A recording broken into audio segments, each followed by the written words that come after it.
जब हम किसी को वर्दी में देखते हैं तो हमें लगता है काश मुझे भी ये हासिल हुआ होता। मुझे क्यों नहीं दिया ऊपर वाले ने?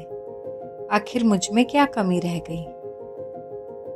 तब हम सोचते हैं कि यार उसकी किस्मत अच्छी है, उसका लक अच्छा है, उसका नसीब अच्छा है कि उसे मिल गया। हमारी किस्मत में कहाँ ये लिखा। बट दोस्तों, इम्पॉसिबल कुछ भी नहीं है। The word impossible itself says that I am possible.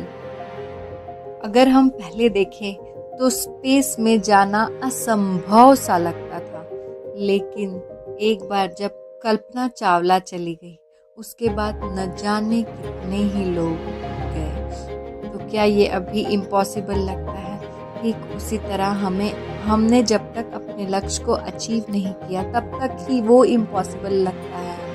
एक बार आप मेहनत करिए और आगे बढ़िए, फिर देखिए कि इम्पॉसिबल कुछ भी नहीं होगा, असंभव आपके लिए कुछ भी नहीं लगेगा। बस अपनी हिम्मत और हौसले को बुलंद रखिए। और वो कहते हैं ना, मान लो तो हार और ठान लो तो जीत।